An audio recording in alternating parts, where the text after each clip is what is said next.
Good morning, everyone. We're going to kind of each say a few words, perhaps 5 minutes or so each, and we've separated out our particular kind of interests, as it were, in response to this topic. I'm going to kick off by thinking through the decision-making process which organisations go through when they're thinking about measuring social impact. So we're assuming that it is a good thing and that organisations will be energised to do enter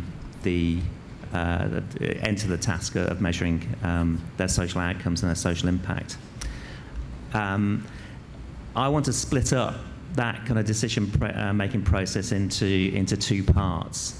The first part is looking at the external environment to the organisation and how that might influence your decisions around embarking on that task of measuring your social outcomes. And then the second part is obviously the looking at the internal environment for perhaps implementing a programme of social impact measurement. Now, yesterday I thought we actually had some great examples of how organisations were actually considering their external environment, but also developing their internal environment to have the capacity and capability of measuring social impact. So I want to kind of describe the broader process and then use some of the examples from yesterday to illustrate why it's important to rigorously go through this decision-making process before deciding or considering the different ways of measuring social impact, and that implementation process. Gianni and Kevin will cover those issues. Now, in terms of the key thing for me in the external environment, it actually responds to that the question around the National Disability Insurance Scheme. Before you think about measuring your own social outcomes, you really need to have a complete understanding of what's going on in your industry or your policy field.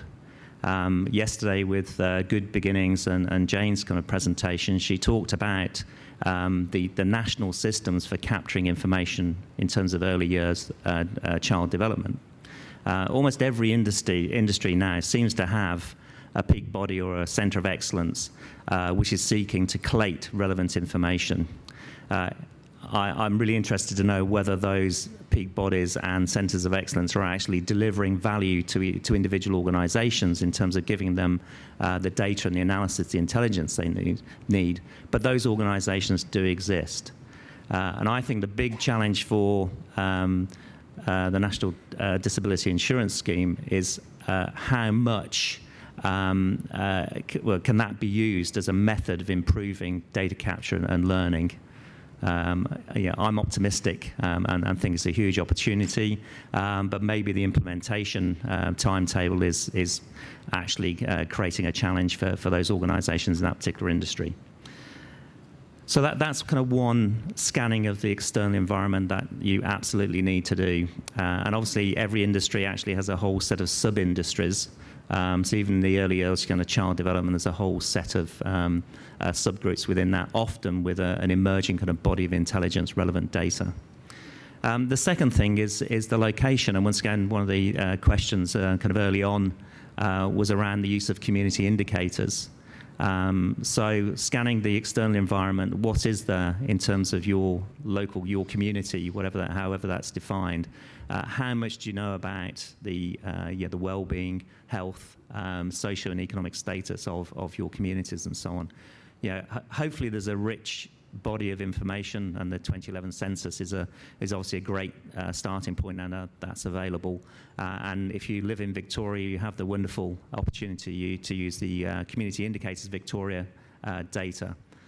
So scanning your location for relevant data is also a key thing to do.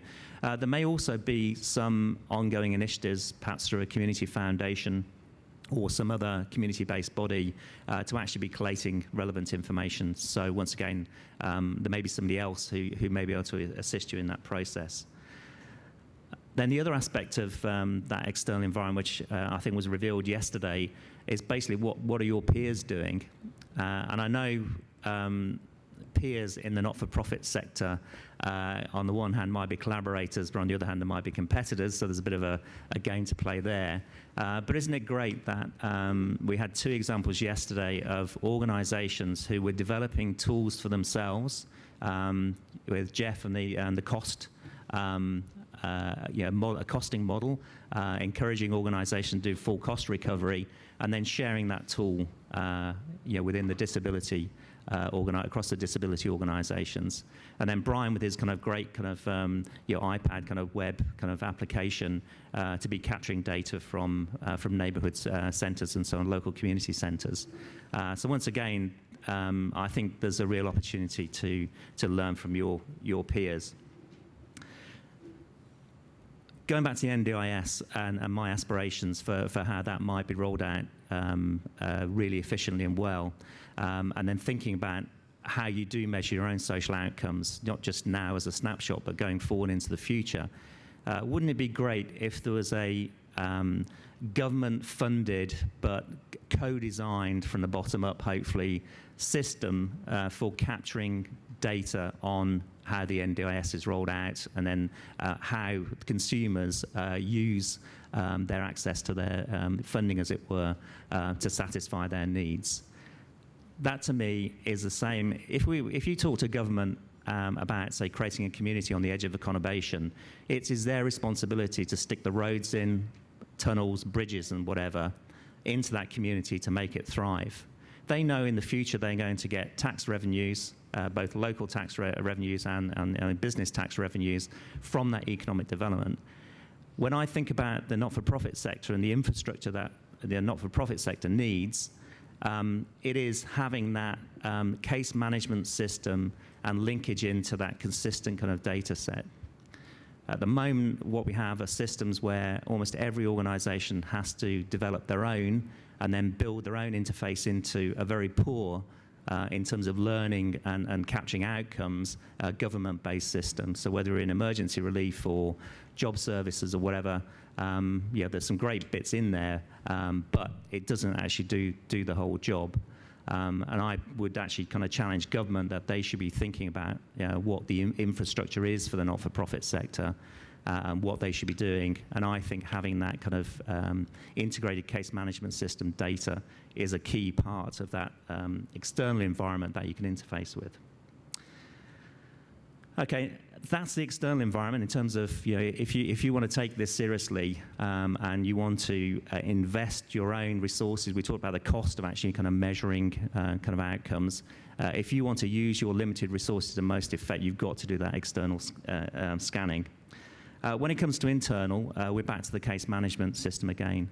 If you've got a case management system like Mission Australia has, in rolling out across their organisation, and the new system, which I think many organisations are now implementing, they recognise the importance of having case management systems.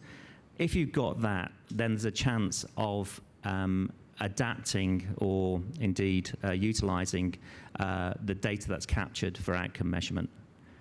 If you haven't got a case management system and that's the nature of your business, then investing in that internal capacity, I think, is absolutely essential. And once again, there's a huge amount of learning from those organisations that have got great case management systems and how they use them and how they're tackling measuring social outcomes. If you've got a case management system, the chances are it's generating management information which you can utilise for the task of measuring social outcomes. You also have to perhaps look at the structure of your organisation. We saw yesterday a number of kind of outcome frameworks that organisations are using. And sometimes the organisation is structured so each outcome has got its own kind of business unit, as it were. But the reality is, for most organisations, there are multiple social outcomes which have been seeking to be achieved, and they happen across different silos within the organisation. So that then becomes a real challenge. So restructuring the internal flows of information across your organisation to align with your outcome framework, you've got to get that right. otherwise it's going to be a huge cost, or it's actually going to cause a lack of relevant data, and you won't achieve your end goal. What I was quite surprised at yesterday in terms of the examples, in terms of the outcome frameworks which have been used with Good Beginnings and Mission Australia, and I know many other organisations have got outcome frameworks, is the fact that they are pretty hierarchical and structured. So there may be high-level missions and then setting out some fairly detailed objectives, and it goes right down to activities and business units. That does give you a chance of having that linear flow, as it were, in terms of the logic model. Once again, with complex organisations, with complex client groups and so on. So you may be overlaying a rigid hierarchical structure on something which is a complete mess. But I think it does give you at least a chance to seek the goal of measuring social outcomes. So using that kind of hierarchy through mission objectives and through to activities, I think is another key aspect. And that also then picks up Jeremy's point around materiality. It may be that you choose not to attempt to measure the social outcomes across the whole of your organisation, but you may pick one of those trees within the hierarchy as your first go at measuring social outcomes, or if you're confident you are going to proceed with measuring social outcomes, think about the materiality of that part of the organisation. Clearly, you will want to be measuring that part of the organisation which has got the greatest potential to create social impact, or indeed where most of the costs are within the organisation. So if you need to defend why a significant part of your budget is being consumed by one part of the one significant part of the budget, then maybe that's where you should be looking at doing your first social impact measurement.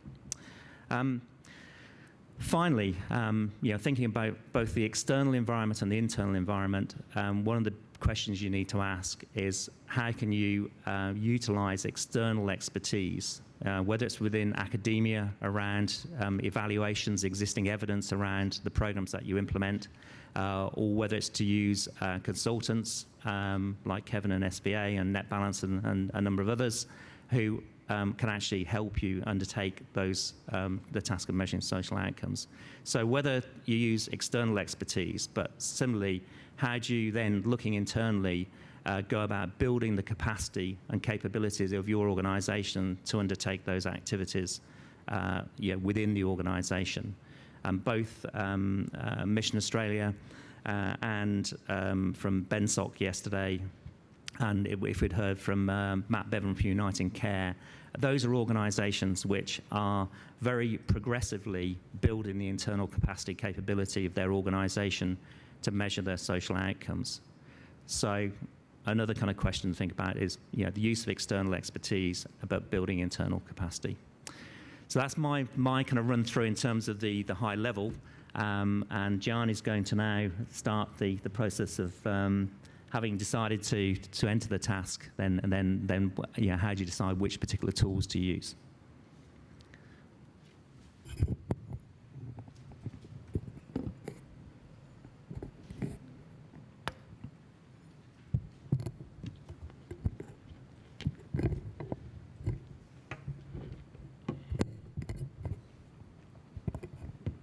Okay, thanks, Les.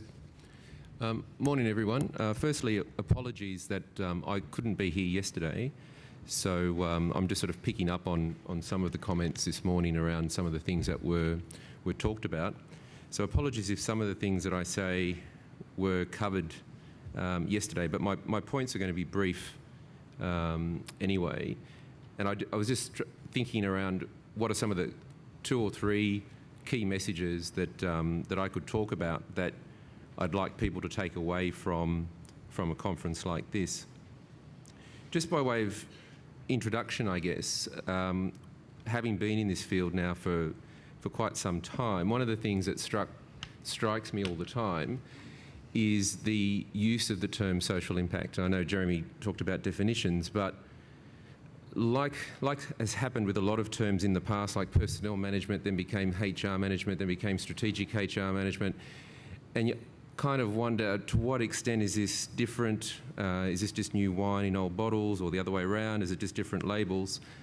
And one of the key things, I worked with Andrew Young actually 10 years ago at Smith Family, and at the time, the key thing was evaluation. And the important thing was, are we evaluating what we're doing? And I still think that's important. But somewhere in the last sort of 5 years, the language changed, and it's now all about impact. And one of the organisations that I consult for is Westpac Foundation. So I'm on a funders side as well in some of my work. And again, constantly, I'm hearing from trustees and funders, are we funding for social impact? And sometimes I quite cheekily turn around and say, what do you mean by social impact? And then there's kind of a bit of, well, a bit like what Jeremy's saying. We all know it's a good thing. But I rarely get a clear definition. And one of the other things I do, I guess, is teach a course called Demonstrating Social Impact at CSI, and pose that question to my students. And again, sometimes get a few blank faces or a lot of blank faces in the first class. But let me just say, quick thing about definitions, because I think definitions are important. I think you can identify two broad ways in which the term social impact is used, and there's a key difference in the way that it is used, and I think the difference is important. And that difference is whether outcomes, which is in the title of this conference, and impact are actually seen as similar things or as different type of effects. So in the one way that the definition is used, and this is, I think, more common and reflective of the SROI people, and that is that impact is the same as outcomes, less what would have happened anyway, what Jeremy was referring to as the counterfactual. So that is, in other words, outcomes and impact are similar, they're the same thing, except that we're just correcting, right, for these other things that may have happened. The second type of way that it's used is that outcomes and impact are actually different types of effects, okay, unlike that first usage. And in this usage, I think it's a little bit more closer to the old school of evaluation, and that is that outcomes are direct change, okay, in people, right, in our target group, in institutions, in social systems, in whatever it is that we're looking at. It's the direct change that we want to affect. And impact are usually higher order, longer term, sustained effects that happen to people, institutions and so on over time. So there's a much longer time dimension. And that often is linked to the mission as well of an organisation. Now you might say, well, aren't we being semantic here? What's the difference? Well, the difference is, and it can actually make a big change, particularly to how funders do their work, and that's some of the work that I've been involved with. If you as a funder say that you are interested in funding social impact, then the kind of grants that you do, the kind of way that you support not-for-profit organisations should be fundamentally different than the way that probably 80 to 90% of foundations and funders go about their work now. Okay? So you would not have, or you would do much less of 1 year, 2 year grants, and you would do much more of longer term, 5 year, 7 year, 10 year grants, and providing much more non-financial support as well as financial support. So that's one point. I'm happy to go back to some of these in discussion, but just want to be brief. The second point that I'd like to make, and again, tell me if it was mentioned yesterday, and this is the question, and you might think it's strange coming at a conference like this, is whether you should in fact be measuring impact at all. Okay?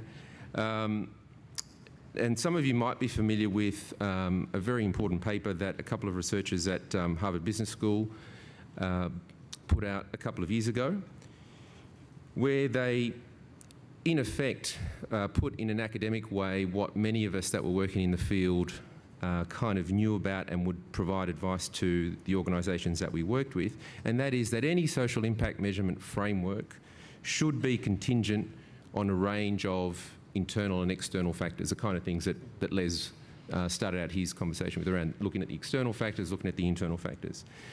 And the implication and the key point from their work is that not all not-for-profits should be measuring impact understood, okay, in that second definition as the long-term, sustained, significant change, okay?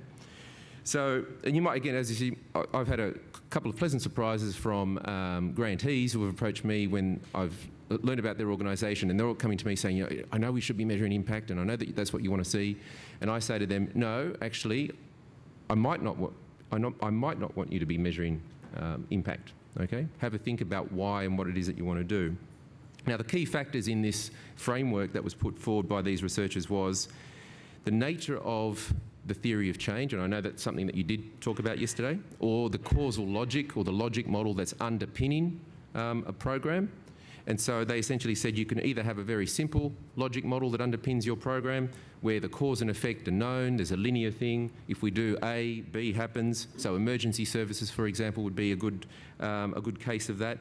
Or many organisations work with much more complex or non-linear models, okay, where the cause and effect isn't that clear. There are a whole bunch of factors that might be involved in whether you reach the change that you're trying to achieve. A good example of that would be organisations that are involved in advocacy, okay, or trying to influence public policy or change. You know, reflective of that question that was asked earlier, why did the Public Services Bill, the Social Value Bill, get through and become an act? I mean, that would be a very interesting case, for example, of impact. What were the factors that actually led that being successful? So that was one dimension.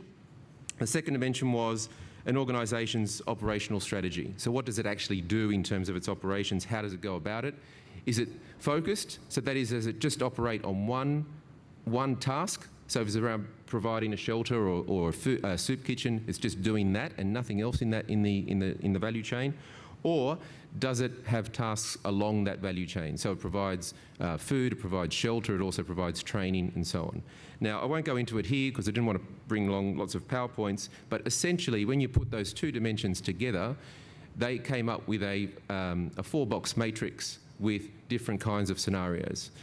The interesting thing from that analysis and from that scenario was that it was in only one quadrant of that typology did the analysis suggest that organisations should be measuring impact, as I've referred to it this morning, okay? So measuring impact only makes sense in a very limited number of cases, okay? Usually, when you as an organisation exercise quite a degree of control over the processes and the value chain that you're working in. So that's the second key point that I wanted to make. The third point is around Les's point, how does one develop an impact framework, or some of the key issues there? And I guess this is where I might part company a little bit more with Jeremy as well, where particularly that last slide suggesting that if we can all come together and, you know, perhaps there might be one approach or framework. Now, my view is that there isn't one silver bullet, that impact measurement frameworks need to be fit for purpose. The sector is very diverse. The kinds of programs and things that people work with are very diverse, and frameworks therefore need to be fit for purpose. And the kind of measurement framework or social impact framework will depend on the characteristics of the organisation, on the characteristics of the program.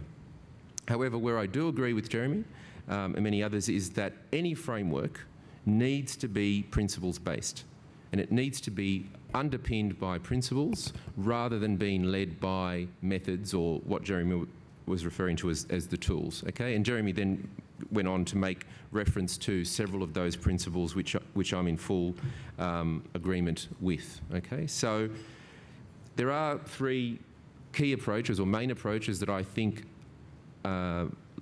should be considered, and they are logic models, SROI, and social accounting and audit. Neither of those are exclusive of each other. In fact, I believe that they actually complement each other very well.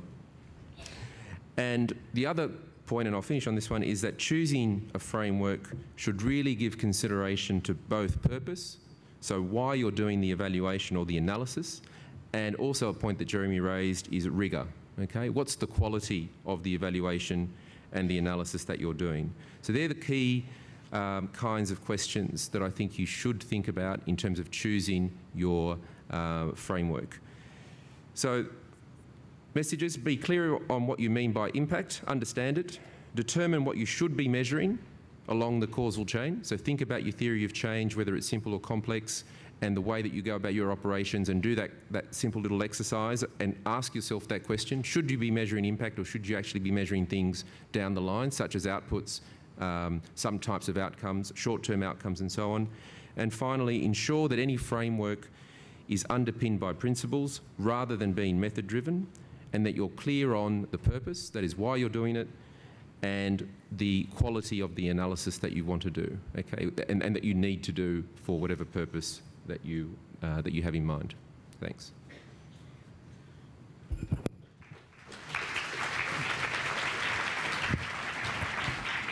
Thanks, Gianni. It's been about, I actually worked out the other day that it's been about 10 years that I've been doing some work around the area of impact measurement, social reporting. And so I thought it would be useful just to take you on a bit of the journey that I've been through over that decade, very quickly, obviously, and give you the different perspectives that I've had on it, from actually working as a chief executive in an organisation that was trying to put this in place, then going into work with the government to look at it, and then now working with SVA, where we actually fund organisations, and some of the things that we are looking for within that. And so my journey on this started with a sort of interesting story about 10 years ago, where in Scotland, or in the UK, there was a minister for social enterprise, and he had a slightly embarrassing moment where he was launching a set of publications for the Social Enterprise Coalition. And as part of that launch, he talked about one of the businesses that my organisation ran, and a journalist asked him if he'd ever visited it, because we were right on the border of his constituency. And he had never been to our business. And so I got a phone call that afternoon going, the minister wants to come and visit you. And I was like, yeah, fine, tomorrow morning. And I was like, okay. So I turned up at we ran a small hotel. So I turned up in the morning, the minister arrived. And we got a lot of visitors, particularly politicians, to this social enterprise, because we were quite near the Scottish Parliament. So we used to get Scottish MPs, English MPs when they were up, and members of the European Parliament. And usually the conversation was pretty dull. You know, it was like, what's a social enterprise? How do you start one? Blah, blah, blah. He walked in, and his first question was, so how was this financed? And I hadn't prepared for him arriving. And I was like, shit, he's the Minister for Social Enterprise. He knows all the basics, and this is going to be a lot more complicated than I thought. And so we got into this sort of 1 hour sort of discussion. He was really, really well briefed. And then he turned to me at one point and he went, so what benefit do you think you have for the people that work here? And I was like, well, we can track the number of people we train and the number of people that move on from us, but ultimately, I thought that my organisation, what we did was we ran social enterprises to create jobs for people, but ultimately we thought that was about improving their health, because we were working with people with serious, severe, enduring mental health problems. They were on average 14 years out of work, on average 18 months in psychiatric care when we picked them up. And that's a generalisation across 100 people, I know. But that was the average. And he went, and can you prove it? And I went, no. And so he said, can we speak to some of the people that work there? And so we got a couple of guys up, and they sat down, and then he said to them, chatted away to them, and he went, so what do you get out of working for Fourth Sector? And it was one of those really strange questions on 2 levels, because Fourth Sector was the name of the organisation, but each of the businesses had their own name and their own brand. And I was sitting there going, they probably don't even know who Fourth Sector is. They work for Six Mary's Place, and they don't even know who I am. They know that Dougie's their manager. And then the other part to it is, I once described Scottish people as a sort of bitter, twisted version of a pom. And really, if someone asks us that type of question, it's just a gateway to a litany of complaints about tea breaks and start times and wages. And I was sitting there thinking, I really should have briefed them on. But if I'd briefed them, I couldn't have got them to say what they actually said. And so the first guy said, in the darkest days when I felt like killing myself, working here has given me a reason not to.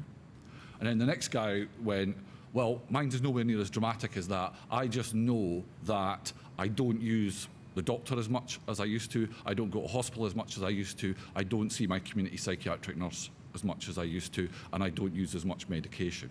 And so that was the sort of, my heart was like, it was the sort of thing as chief executive you very rarely get to hear from the people that you're supporting. But also it was like, I need to find a way to take that anecdote and actually find a way to prove it. And so as an organisation, we started experimenting with any tool we could find.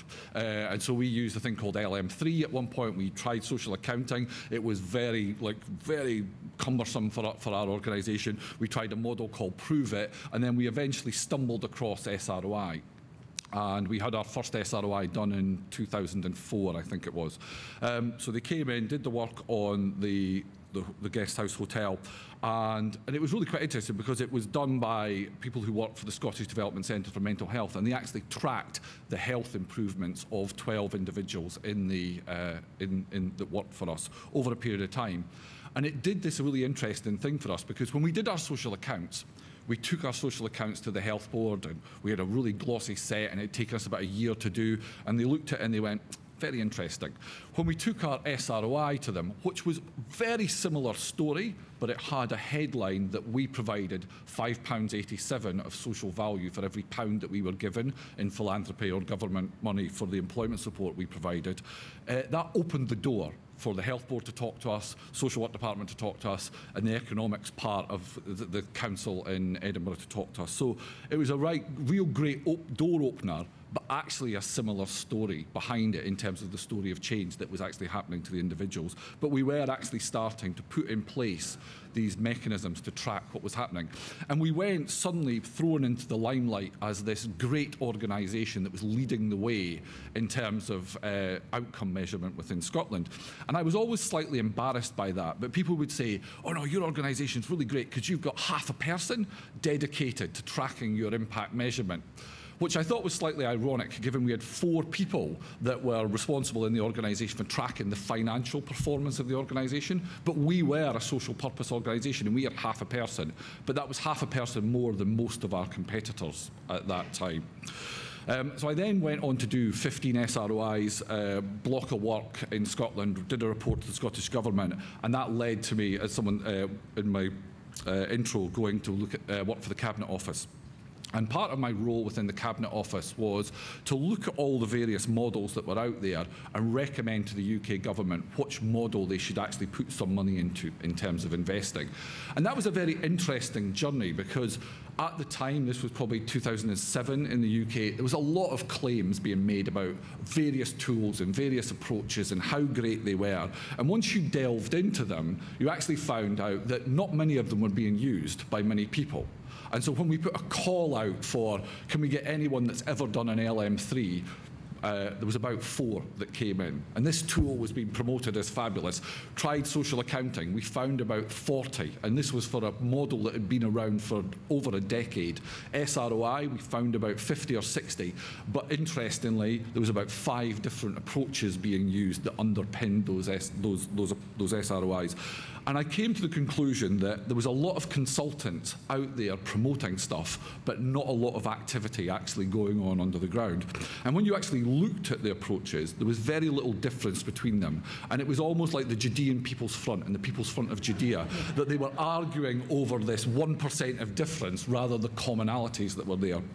And I made myself really popular with Jeremy Nichols at the time, and I don't know if he's ever forgiven me for this, but I recommended to the UK government that they should put money into SROI with a sort of backhanded compliment, which was, well, SROI is really the best of a bad bunch.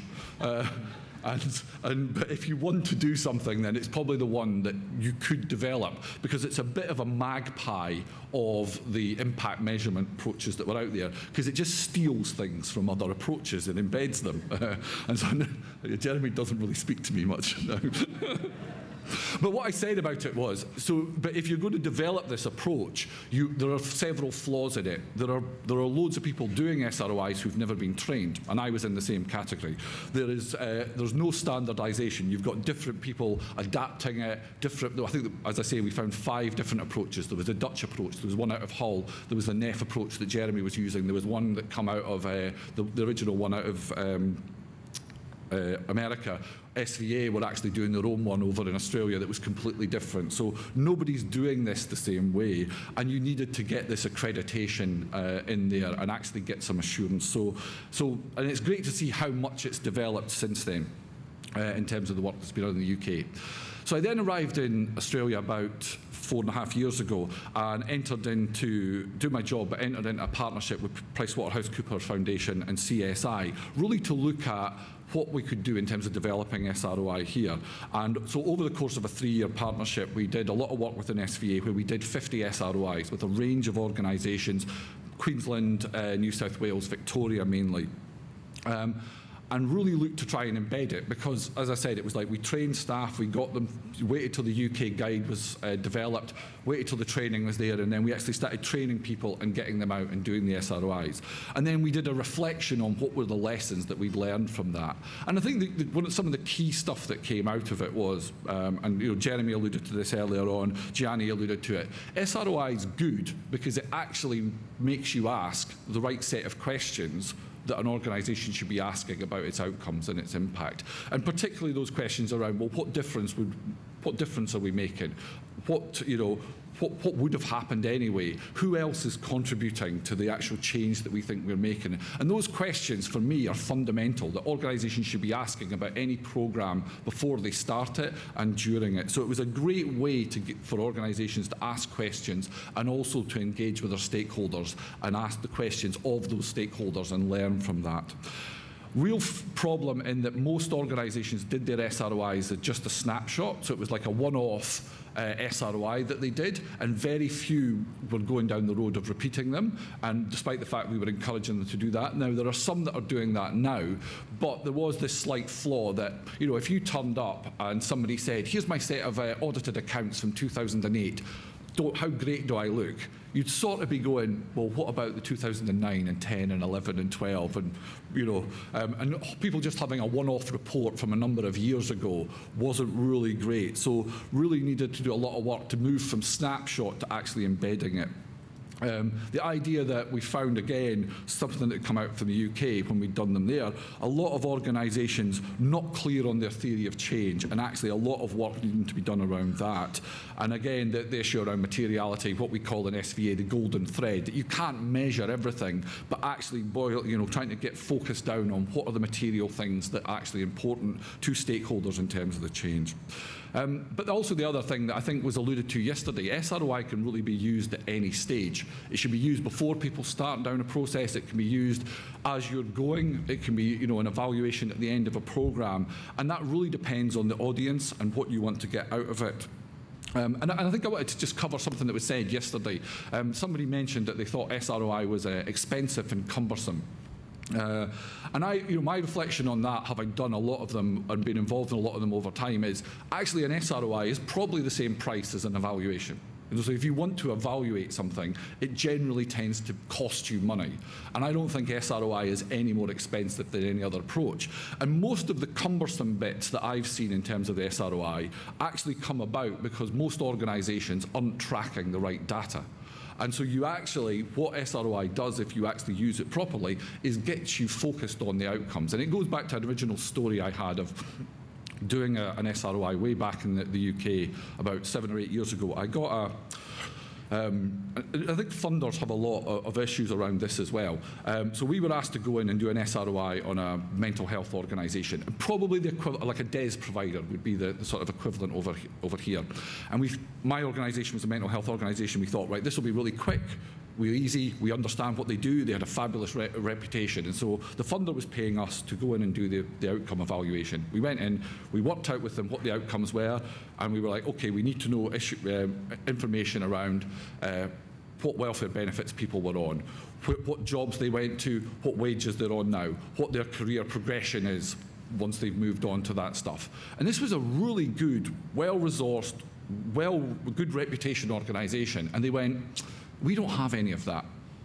And we went, well, what do you have? And they went, well, we've got people's postcodes and their date of birth and their ethnicity and their sexuality and their disability. And we went, and what do you do with it? And they went, oh, we send it to the funder. And so we went back to the funder and we went, what do you do with all this information? And I remember the guy going to me, oh, it goes in that filing cabinet over there. And so this organisation, with a government funder, were collecting a whole load of pointless data that didn't help them with the outcomes that they were actually trying to achieve. And so for me, that's the other key thing that SROI can do. It can actually get you focused on collecting the right data in terms of outcome, and then you just need to have an argument with your funder about them stopping giving you pointless things to collect, which is maybe a bit more tricky than it sounds. So that's my sort of reflections from different perspectives.